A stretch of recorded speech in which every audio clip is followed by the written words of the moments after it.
Officer Training Command Newport is comprised of 4 schoolhouses: Officer Candidate School, Officer Development School, Limited Duty Officer Chief Warrant Officer Academy, and the Naval Science Institute. What we do is we prepare civilians and enlisted folks to be officers in the United States Navy. Officer Training Command Newport prepares 2/3 of all of the officers entering the Navy. And in fact, we prepare 50% of all the unrestricted line officers who enter the fleet. So it's very important that we give them the necessary training and the foundations for which, when they head out to the fleet, they can build off of and become leaders of this nation's Navy.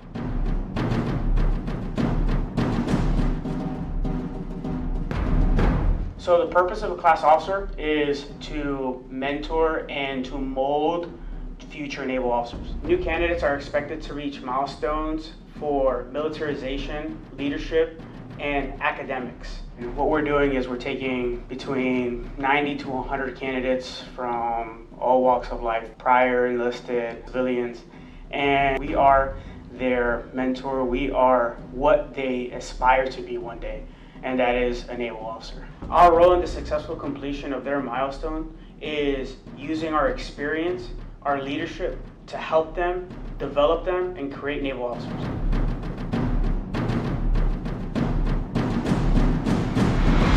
The importance of physical fitness in this program is for them to be able to pass the standards of the Navy. Also, because of the unknown, when our nation calls on us, we will be ready. Regardless of our job, regardless of our branch, we will be ready. Drill is just another part of this transformation process. It instills discipline, instant obedience to orders, confidence, and attention to detail. Without these things being instilled, we would not have the same end result. We do have some prior enlisted individuals that come through the program, but for the most part, we're taking civilians and completely transforming them.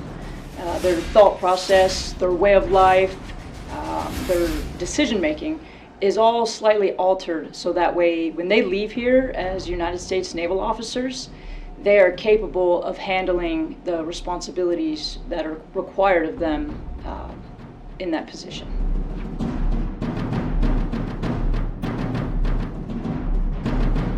The first thing that we want to do here is make sure that they are, coming to the standard that we expect a naval officer to ascribe to. So the first thing is just militarization. It's not too terribly different from boot camp, Great Lakes, right? A lot of discipline, move here, go there, do what I tell you when I tell you to.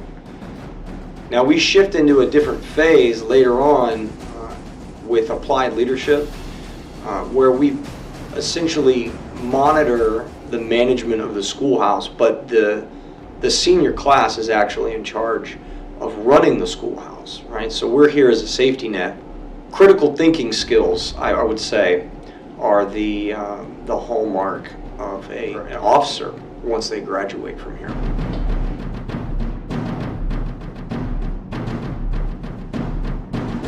We teach them the basic principles of damage control and firefighting, and then we take them out into our trainers and we put them through a high-stress, controlled environment to see how they would react.